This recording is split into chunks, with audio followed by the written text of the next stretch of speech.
Hi everyone. आज की class में हम लोग सीखेंगे S M R was were को आखिर यूज कैसे करते हैं।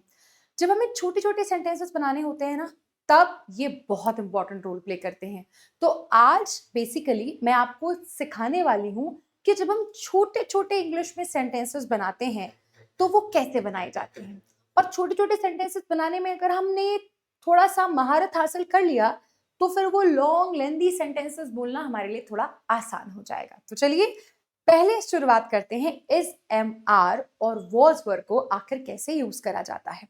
तो सबसे पहले तो English by Rupam ma'am Telegram group है जहां पर मैं चाहती हूं कि आप सभी बच्चे जुड़ जाएं और सारी इंपॉर्टेंट चीजें जो पीडीएफ्स वगैरह मैं शेयर करती हूँ आपको यहाँ से मिल जाएं। ओके, सो जब कभी भी हम S M R was were की बात करते हैं तो ये होने का सेंस देता है।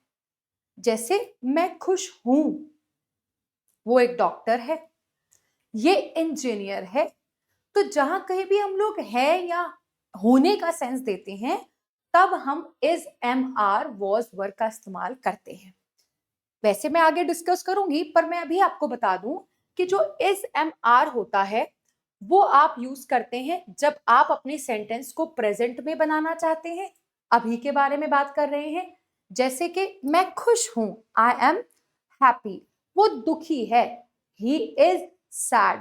तो इस समय वो दुखी है, ठीक है, और इस समय मैं खुश हूं। और जो वॉज और वर होता है इसको हम लोग यूज करते हैं पास्ट टेंस के बारे में बात करने के लिए। जैसे मैं बोलूं आई वॉज हैप्पी, तो मैं खुश थी। ही वॉज सैड, वो दुखी था। ठीक है, तो ये पास्ट टेंस वाली बात हो गई। वेल, ये जो S M R was were है ये हूं, है या था या थे का सेंस देते हैं। अब एक एक करके इनके यूसेज को समझने की कोशिश करते हैं। सबसे पहली और इंपॉर्टेंट बात जो हमें यहां पर समझनी है वो ये है कि जो ये एम होता है, मैं इधर लिख देती हूं, जो एम होता है उसको हम लोग आई के साथ इस्तेमाल करते हैं। और याद रखना इसके आगे यहां पर आप चाहो तो कोई नाउन, आप चाहो तो कोई एडजेक्टिव लिख सकते हो। जैसे कि मैं कौन हूं, आई एम अ टीचर। तो टीचर क्या है, नाउन है। और ये टीचर इस समय मेरी विशेषता बता रहा है ना, तो इसलिए वो एम के आगे लिखा है। I am a teacher, I am happy, I am nervous, I am late। आप भी दो चार सेंटेंसेस ऐसे ही बनाओ जरा।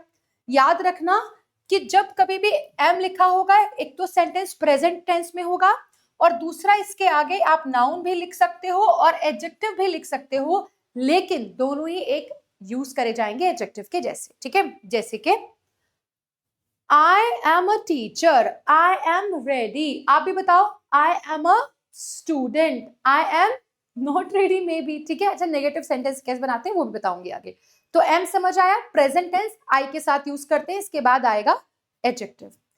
इज जो हमारा ही शी इट होता है, याद रखेंगे ही शी इट या कोई भी सिंगुलर नाउन, मतलब किसी का भी नाम। जैसे मैंने बोला रूपम इज अ टीचर, राइट।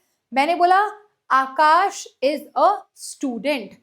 तो जब कभी भी आप किसी सिंगुलर नाउन का नाम लिखोगे या ही या शी या इट लिखोगे तो आप उसके साथ इज का इस्तेमाल करोगे। जैसे कि ही इज माई फ्रेंड, वह मेरा दोस्त है वाला सेंस जरूर आएगा।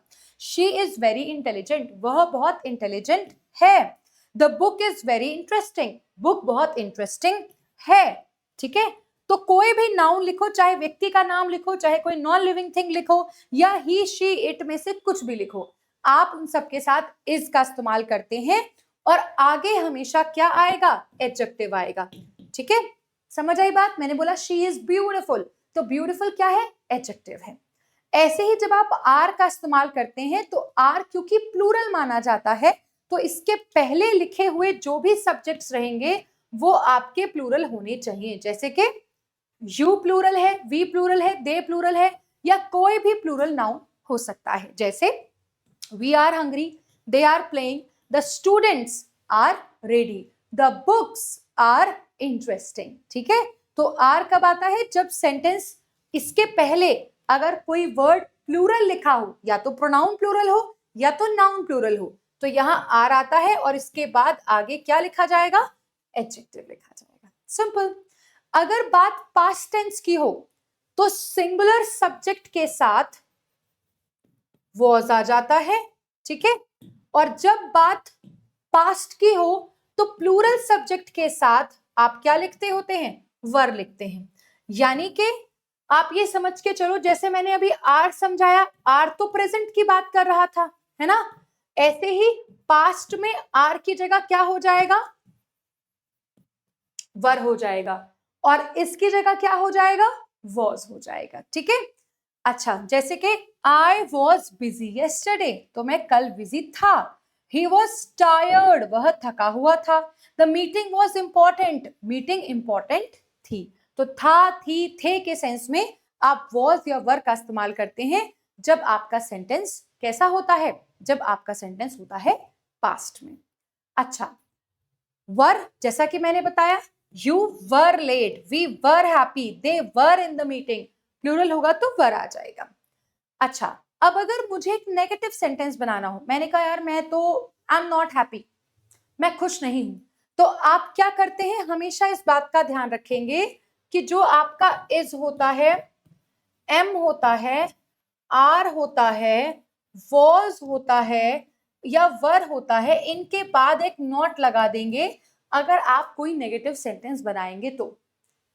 I am not a teacher, you are not a student, they were not happy, ठीक है। तो नॉट लगाना है तो इसके बाद लगाएंगे, ठीक है। हेल्पिंग वर्ब के बाद आपको क्या करना होगा?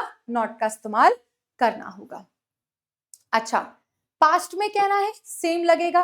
I was not at home, I was not angry, she was not present, ठीक है। तो जो भी अगर आपको नेगेटिव सेंटेंस बनाना है, चाहे पास्ट में बनाओ चाहे प्रेजेंट में बनाओ, आपके इज, एम, आर, वॉज, वर के बाद आपको क्या करना होता है? एक नॉट जरूर लगाना होता है।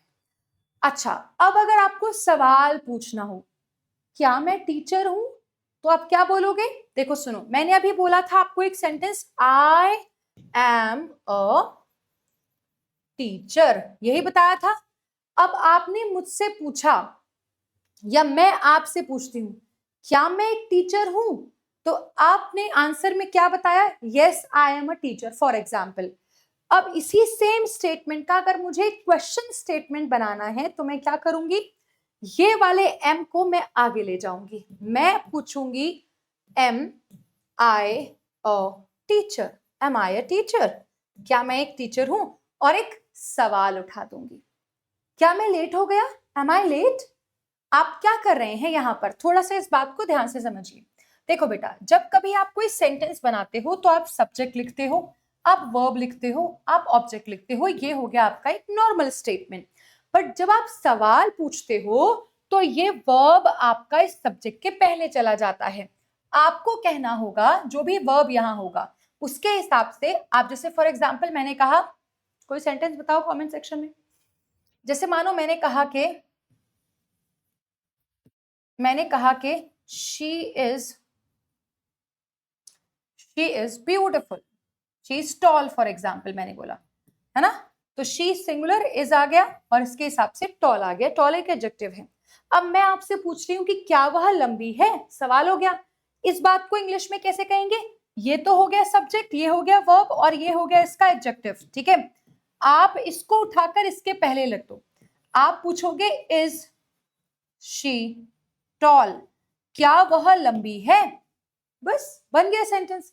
तो आज हमने छोटे छोटे सेंटेंसेस कैसे बनाने हैं ये सीखा है। जैसे कि क्या मैं देर से आया हूं, क्या वह तुम्हारा भाई है, इज ही योर ब्रदर, क्या तुम तैयार हो, आर यू रेडी, ठीक है। तो ये सारे वो सेंटेंसेस हैं जो क्वेश्चन स्टेटमेंट्स हैं, जो हमने इज, एम, आर या वॉज या वर की मदद से बनाए हैं। जैसे ये भी देख लो, वॉज ही एट होम, क्या वह घर पर है, वर दे हैप्पी, क्या वह खुश थे।